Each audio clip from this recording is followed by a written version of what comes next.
Now it was time for the Democrats to gather for their convention in Chicago. But they would be joined by a few thousand uninvited guests. Radical Abby Hoffman among them. Political pigs, your days are numbered. We are the second American Revolution. We are winning. Yippee! It was late August, and the Windy City braced for a political hurricane.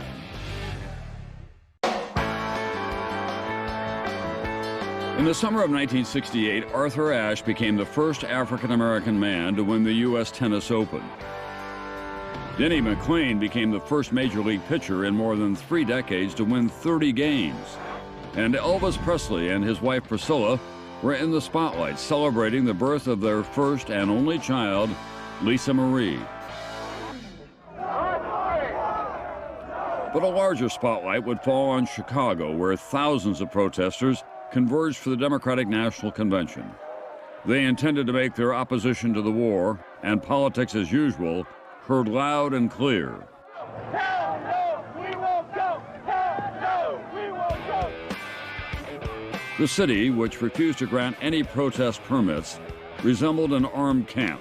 Thousands of police and National Guard troops were called in to prepare for possible violence. Our intelligence unit said, you know, they're sort of here to disrupt the convention, and they're going to do what they have to do. Chicago Police Detective Larry Evans was on one side of the barricades that week. Student protester Marilyn Katz was on the other. They still disagree today about what happened. There was a rumor that they were going to put LSD in the water. And honest to God, police believe them. You know, they were burning Park District benches for fuel. Total urban myth. Yes. Total No, urban I was there. myth. No, I was there, too. Bill.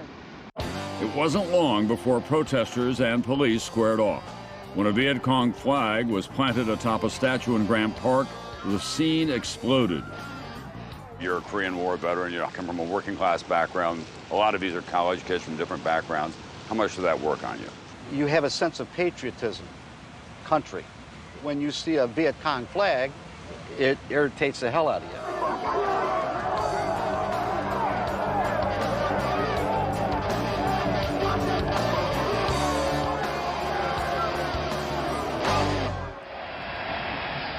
Inside the convention hall, tensions were high as security forces loyal to Chicago Mayor Daley tangled with reporters and delegates alike. What are you trying to strong-arm stuff? He's an elected delegate. Any sense of decorum was lost. The Chicago police are now in the aisles here with billy clubs clearing people out. When news that delegates had rejected an anti-war platform reached the protesters outside, their anger reached a fever pitch.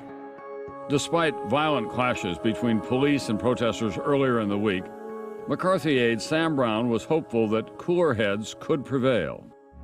The police are not going to attack a bunch of people sitting in the middle of the street in downtown Chicago. The television cameras are up there. The whole world is watching, for Pete's sake.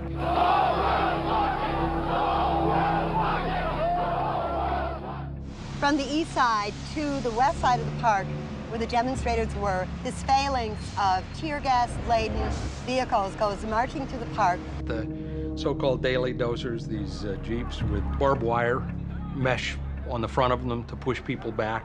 Spewing tear gas ahead of it, blinding these kids who panic.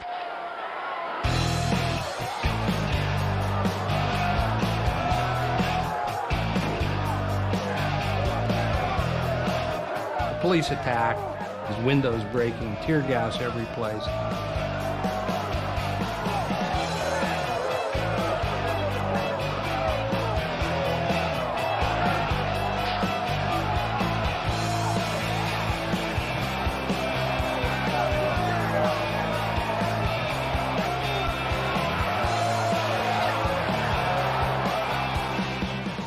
They hit me, I went down, trying to fend off some of the blows. I came back up, in which case they hit me again, and hit me again. Must have been at least a dozen of them.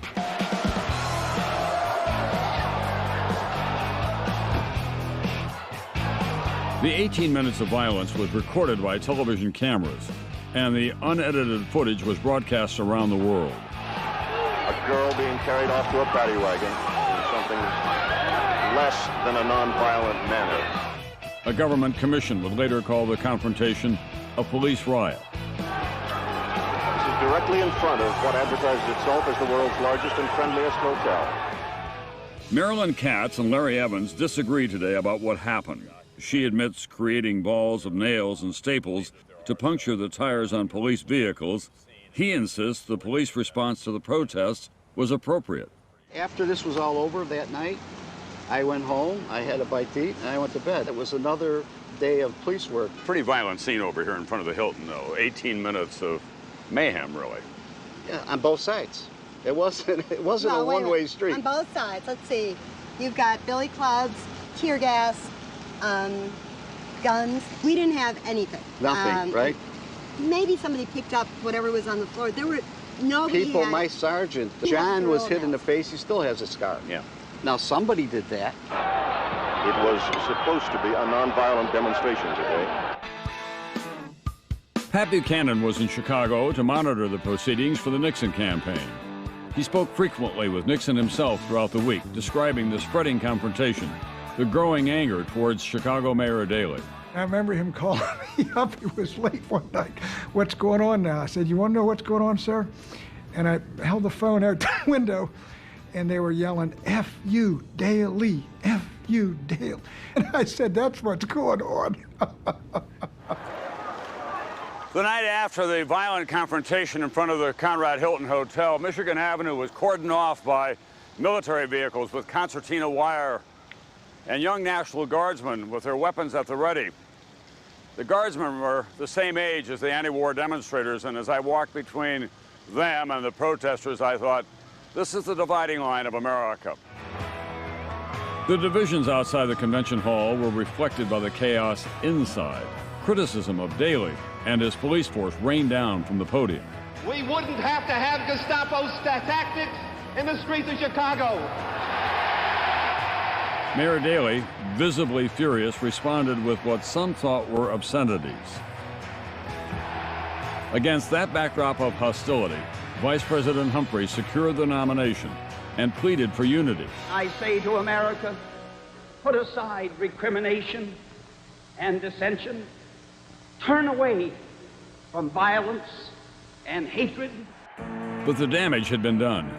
The Democratic Party self-destructed on national television, and Hubert Humphrey left the convention a hobbled candidate. 1968 was a watershed where the Democratic Party that had formed under Roosevelt and sustained itself under Truman and Kennedy just became unstuck for good. That coalition, that particular coalition, was gone, and we're not going to see that one back. At the end of the week, I went back to South Dakota to visit my working class dad, a longtime FDR Democrat, who was opposed to the war in Vietnam, but he was enraged by what he had seen on television that week, enraged by the behavior of the anti-war demonstrators, the way they had flown the Viet Cong flag and taunted the police. I knew then the Democratic Party was in real trouble.